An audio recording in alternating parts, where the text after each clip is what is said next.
हाँ जी, दोस्तों नमस्कार, बहुत-बहुत स्वागत है आपका और एसएससी का रिवाइज़ कैलेंडर आ गया है, यानी कि कौन-सा एग्ज़ाम कब होगा, इसके बारे में इन्फॉर्मेशन जो है, ये आ गई है और इसका इंतज़ार बहुत ज़्यादा होता है क्योंकि हम देख रहे थे अभी रिसेंटली पिछले 3-4 परीक्षाओं में हर एक एग्ज़ाम में एसएससी ने जो डेट दी थी, उस डेट के ऊपर नोटिफ़िकेशन नहीं आ रहा था। अब नोटिफ़िकेशन किसी-किसी एग्ज़ाम में 20 दिन, 25 दिन और एमटीएस में तो 7 मई का नोटिफ़िकेशन अभी तक नहीं आया है।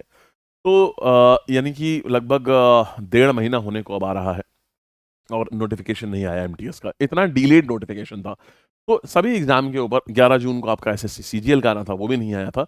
तो अब रिवाइज़ डेट्स आ गई हैं, कब कौन-सा नोटिफ़िकेशन आएगा और आगे तक का हमें कब कौन-सा एग्ज़ाम देना है, क्या तैयारी करनी है, सब अब हमारे पास में है। देखिए, ज़रा नोटिफ़िकेशन पे एक बार नज़र डालते हैं, यहाँ पर देखिएगा, तो एसएससी जेईई की परीक्षा जो है, वो ये तो चलिए 28 फरवरी-वरवरी सब हटा दीजिए। अब यहाँ से आते हैं। तो सबसे बड़ी चीज़ है आपके लिए, सीजीएल की जो परीक्षा है, इसका नोटिफ़िकेशन 24 जून को आ रहा है। सीजीएल की जो परीक्षा है इसका नोटिफिकेशन 24 जून को आ रहा है, यानी कि आज अगर हम बात करें तो आज है 15 जून और ठीक आज से 9 दिन के बाद सीजीएल का नोटिफिकेशन आ जाएगा। इसके बाद अगर हम एमटीएस की बात करें तो एमटीएस का आना था 7 मई को। अब लेकिन नई डेट आ गई है कि इसका ये 27 जून को आ जाएगा और एक चीज़ देखिएगा, इसका एग्ज़ाम जैसे पहले था कि सितंबर लिखा हुआ था कि अगस्त-सितंबर में एग्ज़ाम होगा। अभी एग्ज़ाम भी 1 महीना आगे बढ़ गया है। अगर आप यहाँ पर देखेंगे, ये सितंबर-अक्टूबर हो गया है। ये बहुत ही अच्छी चीज़ है क्योंकि इससे हमको तैयारी करने का और ज़्यादा समय मिल जाता है। हम और बेहतर तरीके से तैयारी कर सकते हैं। 1 महीना एक बहुत बड़ा टाइम होता है। अब हमारे पास आप ये सोचिए, अगर ये अक्टूबर में एग्ज़ाम हो रहा है, तो जून आधा बाकी हुई है, जुलाई, अगस्त, सितंबर और आधा अक्टूबर भी। अक्टूबर में डिपेंड करता है कब होता है। तो यानी कि साढ़े 3 से 4 महीने हमारे पास एग्ज़ाम के लिए बाकी हैं। ये एकदम ऐप्ट टाइम होता है कि कब किसी व्यक्ति को तैयारी शुरू करनी चाहिए। ठीक है? तो इसके बाद आप एमटीएस देखेंगे 27 जून और इनका भी पेपर जो होगा सीजीएल के ठीक बाद इसका एमटीएस का लगा हुआ है अक्टूबर-नवंबर।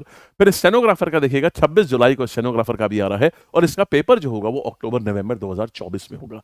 तो यहाँ से हमको साफ दिख रहा है कि हर महीने हमारे पास में अभी आप देखेंगे सीजीएल जैसे ही होगा, अभी वैसे भी सीएचएसएल आ रहा है, सीएचएसएल होगा अभी जुलाई में, फिर अगस्त में हमारे पास अभी कोई परीक्षा नहीं लगी हुई है, अगस्त खाली रहेगा, फिर हर महीने एक-एक परीक्षा है। फिर आप आगे देखिएगा एसएससी जीडी की अगर हम बात करें, तो एसएससी जीडी की परीक्षा कभी आ गया है, 27 अगस्त को इसका भी नोटिफ़िकेशन आएगा और परीक्षा इसकी हमेशा ही जैन-फ़ेब में हमेशा ही इसकी परीक्षा होती थी और अभी भी इसकी जैन-फ़ेब में होगी। तो इसकी परीक्षा में कोई ऐसा बदलाव नहीं आया है क्योंकि जीडी की परीक्षा तो वैसे भी हमेशा ही जनवरी में ही होती है।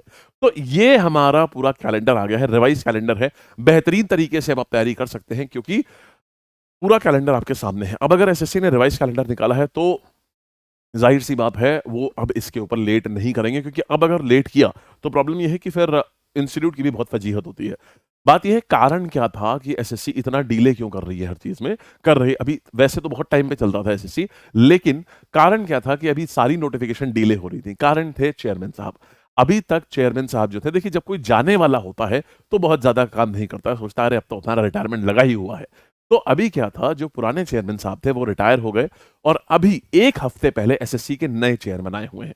तो क्योंकि ये जो टॉप लीडरशिप थी, ये वहाँ की गड़बड़ाई हुई थी। अभी रिसेंटली नए चेयरमैन ऑफ एसएससी ने जॉइन किया है, 1 हफ्ता हुआ है उनको। तो उसके पहले जो पुराने चेयरमैन थे, ज़ाहिर-सी बात है जब कोई जाने वाला होता है, तो वो भी सोचता है अरे अब हम क्या करेंगे? अब जा रहे हैं तो जाने दीजिए। अब कौन-सी अब क्यों सारी चीज़ें कहाँ सब टाइम पे करा जाए, कहाँ पूरा इंस्टीट्यूट को मूव किया जाए, तो इसलिए आपके नोटिफ़िकेशन डिले हो रहे थे। लेकिन अब एक भी नोटिफ़िकेशन आपका डिले नहीं होगा आपका, ठीक है? ये आपके लिए बेहतरीन-सा समय है। एक और बेहतरीन-सा समय क्यों है, ये बताइए? डबल मैं तो कहूँगा इसको डबल धमाका। क्यों डबल धमाका? क्योंकि इसी समय ही एसएससी के लिए हमने परसों ही एकदम नया महापैक भी लॉन्च किया था। याद है ना आपको? तो परसों ही एसएससी का महापैक भी हमने लॉन्च किया है। जो भी लर्नर्स एसएससी के लिए, सीजीएल के लिए, सीजीएल के बैचेज़ में स्टेनो भी आप भर रहे हैं, जीडी भी कुछ भी भर रहे हो आप। एसएससी सीजीएल हो गया, स्टेनो हो गया, जीडी हो गया, अभी आगे जाओगे अगले साल सीएचएसएल भी आएगा, सीपीओ भी आएगा। ये सारे के सारे बिल्कुल आप ज़ीरो लेवल से आप अपनी तैयारी एसएससी की शुरू करना चाहते हैं, एकदम ज़ीरो लेवल से कि यार मैं बेस से करूँगा। मैं चाहता हूँ मेरे को एक व्यक्ति ना बेस से सारी चीज़ें सिखाए और बिल्कुल ज़ीरो से चीज़ें हमको बताए और हम बस हमारा काम खाली ये हो करते रहे। हमें सारे टेस्ट भी हों, सारी चीज़ें भी हों, तो मैं आपके लिए चीज़ दिखा देता हूँ। ये है ये रहा एसएससी का दिस वन। तो ये एसएससी महापैक जो है, ये हमने लॉन्च हुआ है, परसों रात में लॉन्च हुआ है 9 बजे। एकदम ज़ीरो लेवल से तैयारी करने के लिए पूरे एसएससी की तैयारी, जिसमें कंप्लीट थ्योरी हर सब्जेक्ट की एकदम बेसिक से और एकदम एग्जाम लेवल तक की, ताकि हम एक बार में कर पाएँ। फिर जो चेंजिंग पैटर्न हो रहा है पिछले 2 साल में देखा हमने कि काफ़ी बड़े चेंजेस आ रहे हैं एग्जाम में, डिफिकल्टी लेवल में अच्छे खासे चेंजेस आ रहे हैं, तो उनके आधार के ऊपर बिल्कुल लेटेस्ट जो अभी डिफिकल्टी पैटर्न है या जो टाइप ऑफ क्वेश्चंस एग्जाम में पूछ रहा है, जैसे आपने देखा होगा अब एग्जामिनर जो है वो एक ही क्वेश्चन में काफ़ी इंफॉर्मेशन टेस्ट करना चाहता है सीजीएल का। जैसे आपको मेंस का पेपर अगर याद होगा तो पूरा का पूरा मेंस का पेपर किस प्रकार से था, पूरा का पूरा जो मेंस का पेपर था इस बार, वो सारे सवाल उसमें मैच द फॉलोइंग और स्टेटमेंट के थे कि आप only one, only two, both one and two, ऐसे पूरा सवाल बिल्कुल यूपीपीसीएस पैटर्न और यूपीएससी पैटर्न पे था। पैटर्न मतलब डिफिकल्टी लेवल वो नहीं था, लेकिन जो तरीका ऑफ क्वेश्चंस आस्किंग है उस सारे के सारे सवालों में एग्जैक्टली वही था। सेम गोज फॉर मैथ्स का डिफिकल्टी लेवल एज वेल। तो ये सारी चीजों को आप बेसिक से आप चाहते हैं जीरो से शुरू करें, यू कैन ज्वाइन एसएससी महापैक। ये लैब की ऐप पर और लैब की वेबसाइट के ऊपर, दोनों के ऊपर अवेलेबल है। दोनों के लिंक नीचे डिस्क्रिप्शन में दिए हुए हैं। और आज मतलब ये कल भी, आज भी और कल, यानी कि कल रात तक की इसके ऊपर फ्लैट 50% ऑफ है। फ्लैट 50%।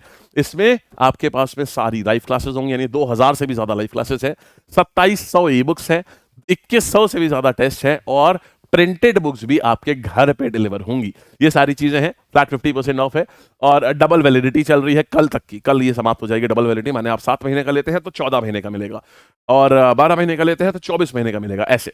तो ये है, and this is your coupon code. हम आप 50% ऑफ के लिए you can simply use the code Aman sir, ये आपका कूपन कोड है जिसके थ्रू आपको डिस्काउंट आ जाएगा। और ये जो है ये ध्यान रखिएगा, एग्जामिनेशन के अब हमारे पास में अप्रॉक्सीमेटली 100 डेज है हमारे पास में। 100 डेज में आप बहुत बहुत अच्छा कर सकते हैं। आप किसी भी एग्जाम को आप बेस से तैयारी करके आप उसको निकाल सकते हैं। बस ये है कि आपको हर दिन एक सफिशिएंट अमाउंट ऑफ समय देना पड़ेगा। आपके पास ये होना चाहिए कि हाँ यार, मुझे 4 से 5 घंटे मुझे देने ही, 5 घंटे तक मुझे देने हैं। अगर आप इतना कर रहे हैं तो आप एस कर सकते हैं एग्जाम को। ठीक है जी, चलिए ऑल द बेस्ट, खूब बढ़िया से तैयारी करिए। अब तो हमारे पास नोटिफिकेशन आ गई है, मैं इसका स्क्रीनशॉट जो है वो टेलीग्राम चैनल पे भी डाल देता हूं, उसको भी देख लीजिए। ठीक है, थैंक यू।